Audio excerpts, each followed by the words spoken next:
12 जून 2025 का दिन भारतीय विमानन के इतिहास में एक काले अध्याय के रूप में दर्ज हो गया है। इस दिन एयर इंडिया की फ्लाइट AI 171 एक बोइंग 787-8 ड्रीमलाइनर विमान अहमदाबाद के सरदार वल्लभ भाई पटेल अंतर्राष्ट्रीय हवाई अड्डे से लंदन के गैटविक एयरपोर्ट के लिए रवाना हुई थी। विमान में 229 यात्री, 12 क्रू सदस्य और एक अन्य व्यक्ति यानी कुल 242 लोग सवार थे, जो अपने सपनों और उम्मीदों के साथ एक लंबी यात्रा पर निकले थे। लेकिन किस्मत को कुछ और ही मंजूर था। दोपहर 1:38 पर टेक ऑफ करने के महज 30 सेकंड के अंदर ही यह विमान एक भयानक हादसे का शिकार हो गया। यह एक ऐसी त्रासदी थी जिसने न सिर्फ भारत बल्कि पूरी दुनिया को झकझोर कर रख दिया। विमान ने जैसे ही रनवे से उड़ान भरी, पायलटों को शायद किसी बड़ी तकनीकी गड्ढा बड्डी का अंदेशा हो गया था। शुरुआती रिपोर्ट्स और कुछ चश्मदीदों द्वारा बनाए गए वीडियोस से पता चलता है कि विमान के फ्लैप्स और लैंडिंग गियर ठीक से काम नहीं कर रहे थे।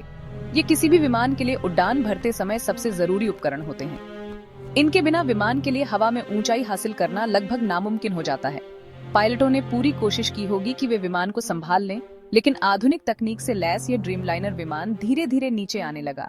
ये वो खौफनाक पल थे जब विमान में बैठे यात्रियों को शायद इस बात का एहसास हो गया था कि कुछ बहुत गलत हो रहा है। विमान हवा में ज्यादा देर तक खुद को संभाल नहीं सका और हवाई अड्डे के पास ही स्थित BJ मेडिकल कॉलेज के हॉस्टल की इमारत से जा टकराया। यह टक्कर इतनी भयानक थी कि विमान के टुकड़े टुकड़े हो गए और चारों तरफ आग का एक विशाल गोला बन गया। इस हादसे में विमान में सवार 242 लोगों में से 241 की दर्दनाक मौत हो गई। जमीन पर भी इस टक्कर ने भारी तबाही मचाई, जिसमें कम से कम 28 लोगों की जान चली गई, जिनमें 5 मेडिकल छात्र भी शामिल थे। यह हादसा उन परिवारों के लिए एक कभी न खत्म होने वाला दर्द छौड़ा गया, जिनके अपने इस उड़ान में सवार थे। हर तरफ बस चीख पुकार और धुएं का गुब्बार था, जिसने अहमदाबाद शहर को गम में डुबो दिया।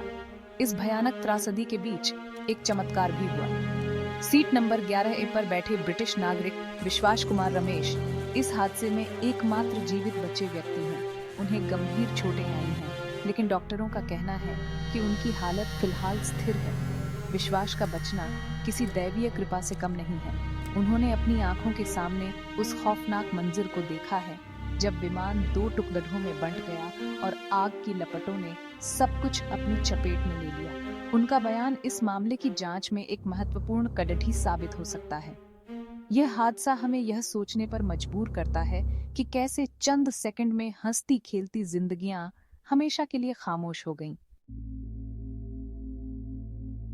जैसे ही AI 171 के दुर्घटनाग्रस्त होने की खबर मिली, पूरा सरकारी अमला फौरन हरकत में आ गया। हादसा अहमदाबाद हवाई अड्डे के इतने करीब और एक घनी आबादी वाले इलाके में हुआ था, इसलिए बचाव कार्य एक बहुत बड़ी चुनौती थी। राष्ट्रीय आपदा प्रतिक्रिया बल, फायर ब्रिगेड, स्थानीय पुलिस और भारतीय सेना की टीमें बिना किसी देरी के घटनास्थल पर पहुंच गईं। उनका पहला लक्ष्य आग पर काबू पाना और मलबे में दबे लोगों को जल्द से जल्द बाहर निकालना था।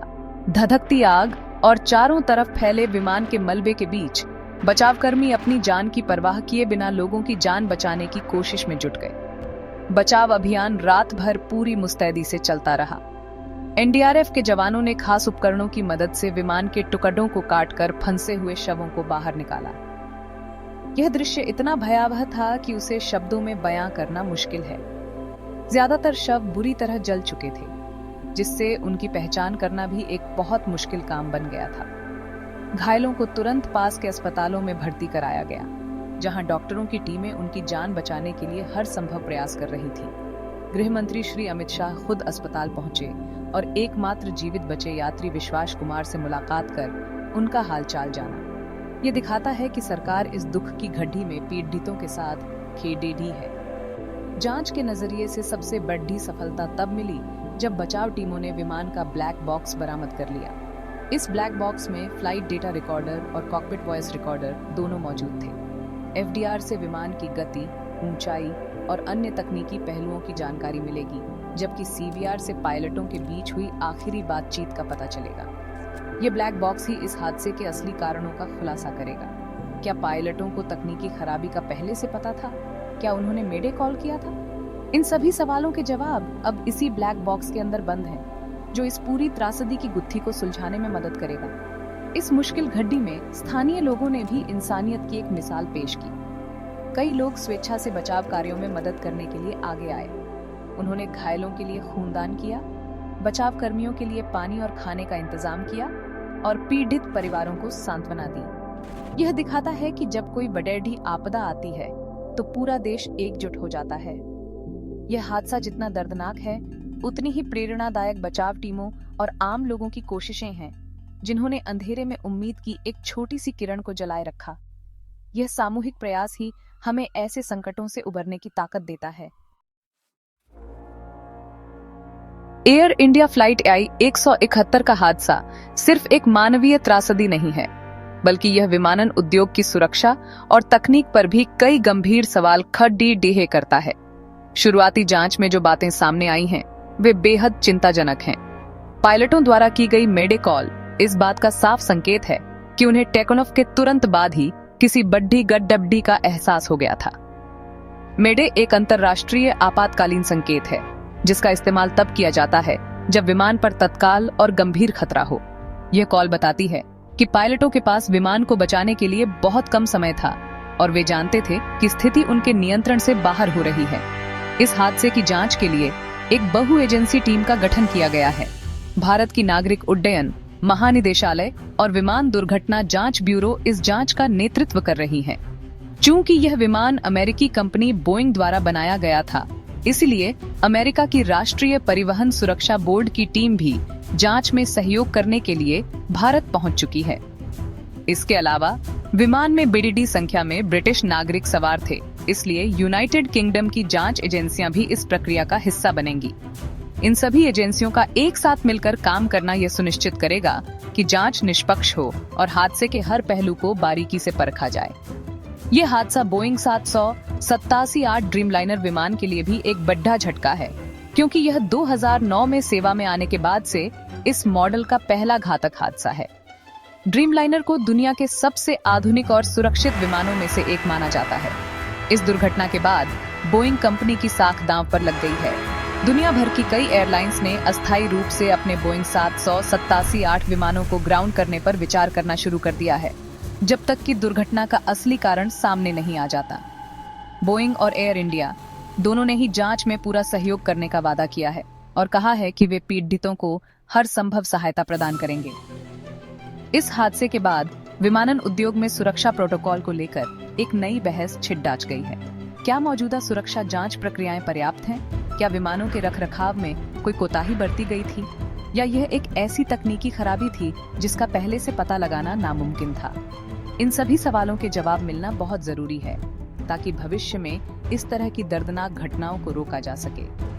यह जांच सिर्फ AI 171 के लिए न्याय सुनिश्चित नहीं करेगी, बल्कि यह दुनिया भर के करोड़ों हवाई यात्रियों की सुरक्षा को और मजबूत करने की दिशा में एक महत्वपूर्ण कदम साबित होगी। अहमदाबाद में हुए इस भयानक विमान हादसे ने पूरी दुनिया को स्तब्ध कर दिया है।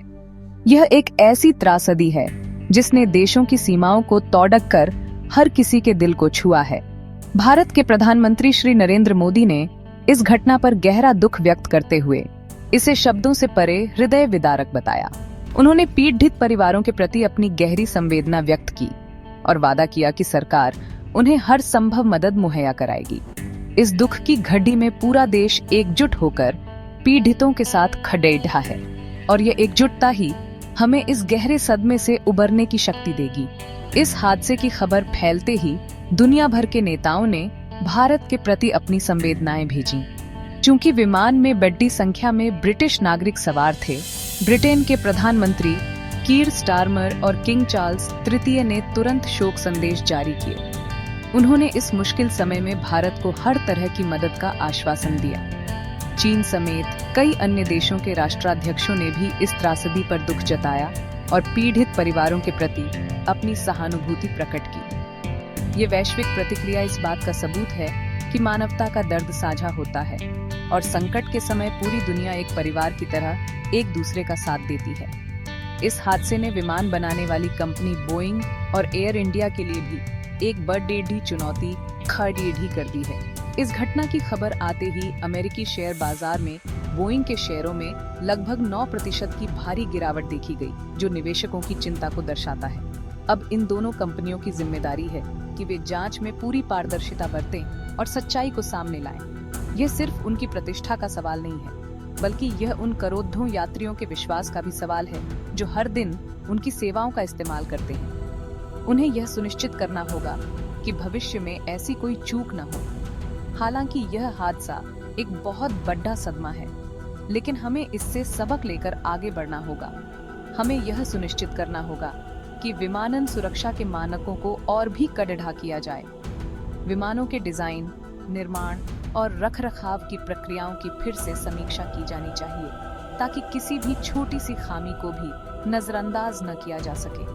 AI 171 के पीड़ितों को सच्ची श्रद्धांजलि यही होगी कि हम ऐसी व्यवस्था बनाएं जिसमें हर हवाई यात्रा पूरी तरह सुरक्षित हो।